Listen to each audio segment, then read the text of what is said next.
कहानी स्टार्ट होती है 1995 से, जहाँ पे बीरलपल्ली नाम की एक जगह होता है और वहाँ पे लोग काफी ज्यादा पागल रहते हैं दारू के पीछे। सुबह से लेके शाम तक वो दारू के पीछे पड़े रहते हैं और दारू ऐसा लगता है उन लोगों के लिए अमृत है। और फिर अचानक एक दिन सरकार दारू बंद करा देती है और फिर वैली का वो बार भी बंद करा देते हैं और इससे गाँव में शोक का लहर छा जाता है। फिर ये डिसाइड होता है पंचायत में कि अगला चुनाव जो भी जीतेगा उसको 5 साल के लिए बार मिलेगा। और फिर यहाँ पे सरपंच के चुनाव के लिए शिवन्ना और राजन्ना के बीच कॉन्फ्लिक्ट शुरू हो गया था कि अगला सरपंच कौन बनेगा। और फिर हम 10 साल के 2 बच्चों को देखते हैं जो कि बहुत अच्छे फ्रेंड होते हैं। एक का नाम धरनी रहता है और दूसरा सूरी रहता है और उन दोनों का एक बेस्ट फ्रेंड भी होता है वेनेला करके। और धरनी जो होता है वेनेला को बहुत चाहता है, बट वेनेला को उसकी फ्रेंड सूरी बहुत ही ज्यादा चाहता है। जब धरनी को ये बात पता चलती है तो वो उन दोनों को मिलाने के लिए अपने प्यार की कुर्बानी दे देता है। फिर कुछ टाइम बाद राजन अपने बेटे नाम्बी के मदद से वो इलेक्शन जीत जाता है, क्योंकि नाम्बी गांव वालों को दारू का लालच दे रखा था और ये गांव वाले इतने ज्यादा पागल थे दारू के पीछे, वो किसी को भी जिता सकते थे।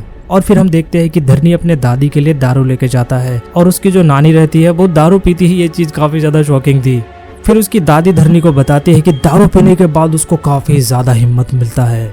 और फिर क्या, अपना जो हीरो रहता है धरनी, वो बेटा इतना शरीफ रहता है बट दारू पीने के बाद वो भी शेर बन जाता है। और फिर अगला सीन काफी समय के बाद का हो, जहाँ पे हमें ये दिखाई देता है कि धरनी और सूरी अपना जीवन यापन करने के लिए कोयला चुरा रहे होते हैं। और जैसे ही वो कोयला चुराते हैं तो उनको पुलिस वाले भी पकड़ लेते हैं और धरनी इतना ज्यादा नशे में होता है कि साला पुलिस वाले को ही पेल देता है। फिर जब उसकी आंखें खुलती है तो वो अपने आप को जेल के अंदर पाता है, जहाँ पे उसकी अच्छी खासी कुटाई हो चुकी थी। फिर वेनेला को दिखाया जाता है जो कि एक आंगनबाड़ी की टीचर रहती है और वो सूरी को प्यार करती है और वो अक्सर सूरी से मिलने भी जाती है। फिर राजन्ना अपने बेटे नाम्बी के साथ अगले इलेक्शन की तैयारी कर रहा होता है। इलेक्शन से पहले वो लोग एक क्रिकेट मैच भी रखते हैं और वो ये भी ऐलान करता है कि जो टीम विनर रहेगी उसमें से एक मेंबर को बार का कैशियर बनाया जाएगा। और उधर वेनेला की मम्मी उससे कहती है कि तुम्हारी शादी किसी अच्छे लड़के से करवा देंगे क्योंकि सूरी कोई काम तो करता है नहीं। फिर वेनेला ये सारी बातें सूरी और धरनी को जाके बताते हैं। फिर धरनी वेनेला के घर के सामने पहुंच जाता है और गाँव वालों के सामने ये ऐलान करता है कि कल जो क्रिकेट मैच होने वाला है उसमें अगर सूरी की टीम जीत जाए तो सूरी कैशियर बन जाएगा। तो क्या उसके बाद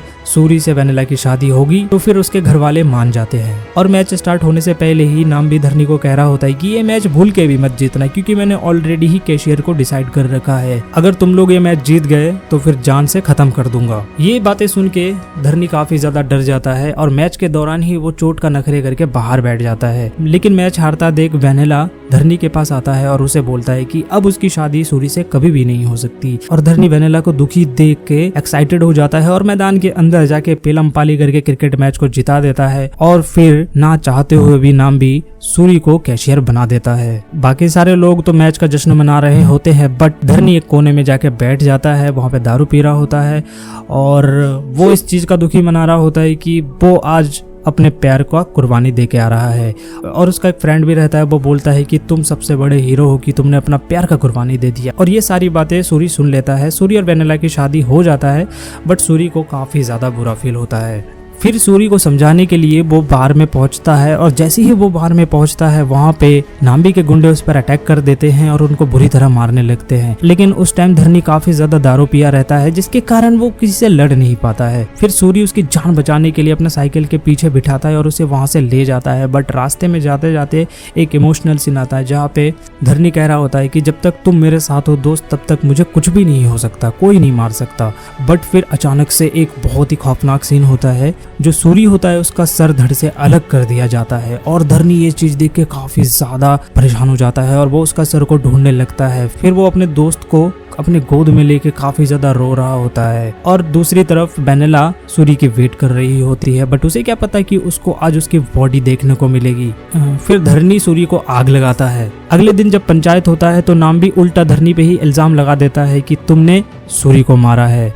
और फिर धरनी उसी रास्ते में वापस जा रहा होता है जहाँ पे यह घटना घटी थी। फिर उसे एक हथियार मिलता है जहाँ पे नाम्बी का घर का निशान बना रहता है। इससे वो समझ जाता है कि सूरी को नाम्बी ने ही मरवाया है। जैसे ही वो घर के अंदर जाता है तो नाम्बी घर पे नहीं रहता, उसकी पत्नी रहती है। फिर उसकी पत्नी उसे कहती है कि सूरी को मारने से पहले वेनेला को जाके बचाओ, क्योंकि वेनेला के ऊपर उसकी गंदी नजर है। वो गांव के दूसरे औरतों को ऊपर भी ऐसे ही पहले कर चुका है, अब वो वेनेला के साथ करना चाहता है। अगले दिन जब वेनेला के गहने और उतार रहे होते हैं तभी धरनी वहां पहुंचता है और उसके गले में मंगलसूत्र बांध के उसे अपने घर ले जाता है। नाम्बी ये देख के काफी ज्यादा गुस्सा हो जाता है और धरनी नाम्बी को मारने के लिए दूसरे गांव से एक स्पेशल हथियार बनवा के लाता है और अपने घर में छुपा देता है और दोस्तों को भी इसके बारे में बताता है कि मौका मिलते ही वो नाम्बी को जान से खत्म कर देगा। और अगले सीन में हम देखते हैं कि एक गुंडा रहता है जो कि नाम्बी का ही आदमी रहता है, वो वेनिला के पास जाके गंदी गंदी बातें करता है और ये बातें सुन के धरनी को काफी ज्यादा गुस्सा आता है और वो बुरी तरह से पेलने लगता है उस गुंडे को। और ये चीजें देख के नाम्बी खुद खौफ से भर जाता है। फिर वेनिला पूछती है कि तुमने मेरे गले में मंगलसूत्र क्यों बांधा, तो धरनी कहता है कि मैं तुम्हें दुखी नहीं देख सकता था, इसीलिए किया है ऐसा।